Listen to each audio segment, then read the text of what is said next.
The closing of the doors of the Sistine Chapel. Inside, the 133 cardinals who will decide the next leader of the Catholic Church. Closed off from the rest of the world until one of the men in that room is elected the next pope. The Swiss Guard outside the chapel. The day began with the Mass at St. Peter's Basilica, the cardinals giving up their cell phones, any contact with the outside world. The airwaves in the Vatican have been jammed to prevent communication. New York Cardinal Timothy Dolan posting this video before the day began. Buongiorno a tutti. Cardinal Timothy Dolan here, and I'm about ready to go into the Domus Sancta Marta. So this could be the last time I talk to you in a couple of days. I don't know how long the conclave will be. As Cardinal Dolan and the other electors prepare for the Sistine Chapel. We leave here and go over to the Sistine Chapel every day for our prayers and for our voting, but this is where we reside. So folks, I won't be able to talk to you until you see the white smoke. In the late afternoon here, the cardinals beginning a ritual that dates back centuries.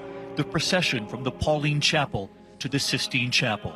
All in their red robes, their choir dress, their most formal attire, as they enter the Sistine Chapel, chanting the Litany of the Saints, asking the saints to pray for them in this moment. The cardinals are from more than 70 countries, the most diverse conclave in modern times, and the largest number of voting cardinals in the Church's 2,000-year history.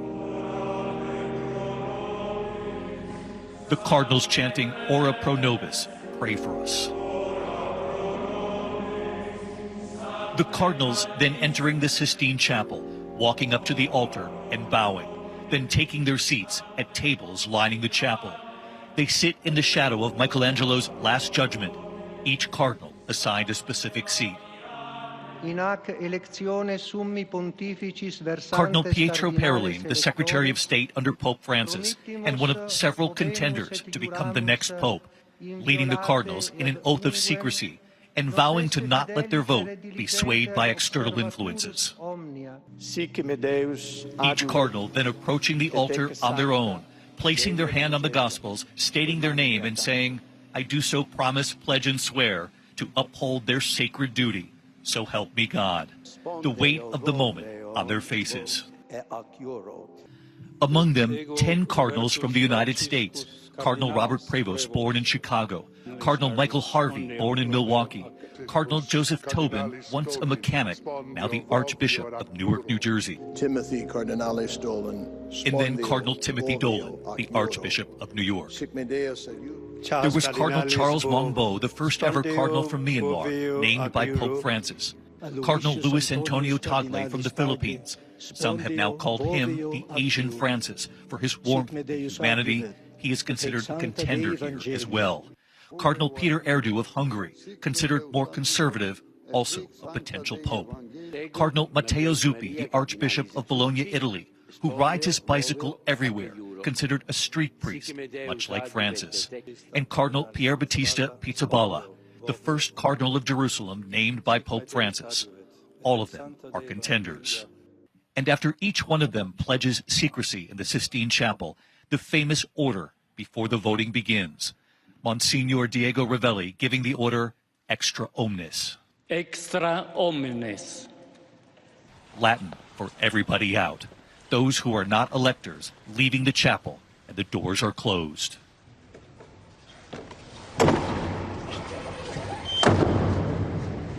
This conclave will be like no other. 133 cardinals voting, all under the age of 80. The majority, 80% of them, appointed by Pope Francis. They come from every corner of the world, 71 different countries, the largest and most diverse conclave in recent times. The youngest cardinal, 45. The oldest will turn 80 next week. They will cast secret ballots up to 4 times a day, 2 votes in the morning, 2 votes in the afternoon, and a 2/3 majority is needed to elect a new pope. And late today here, one by one behind closed doors, each cardinal voting for the first time.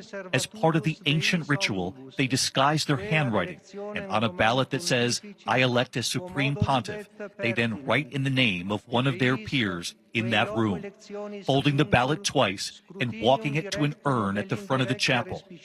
3 hours after those doors closed, the black smoke no Pope. We're coming back on the air live from Vatican City. Let's go right to the live picture right now from St. Peter's Square. You can hear the cheers erupting, the applause. That's simply because we have our first signal from the Sistine Chapel, the black smoke signaling that there is not a new Pope as of yet. Witnessing history unfold, the cheers, the swell of emotion at that first sign of smoke. Tens of thousands of people came out to see that first smoke today, even though history tells us that it is extraordinarily rare that there would be a new pope elected on day one of the conclave. But they came anyway, with their eyes trained on that chimney, waiting for the smoke. We met sisters from across the U.S. who lead their congregations, from Ohio to Texas, from New York to Michigan, and they were moved by that first sign of smoke. We loved Pope Francis, and we really want someone who will be a very good shepherd for our church. You're hoping that the next pope will follow in Francis's mold. Yes. His love of the poor, his embodiment of the gospel. Yes. Their trip was planned even before the conclave, but they are grateful to have witnessed this first step. It's a lot of weight on these cardinals and on the next pope. Yes, it is. But I can tell you're hopeful. Yes, we are, but very hopeful. If it was done by sisters, it wouldn't have been 3 hours. That's right.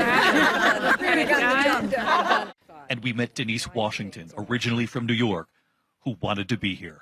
What do you make of the energy in the crowd, and did you think it even transcends the Catholic Church? Absolutely, How absolutely, so? because I'm not Catholic, and there are a number of people who are not Catholic that were in the crowd and with Pope Francis.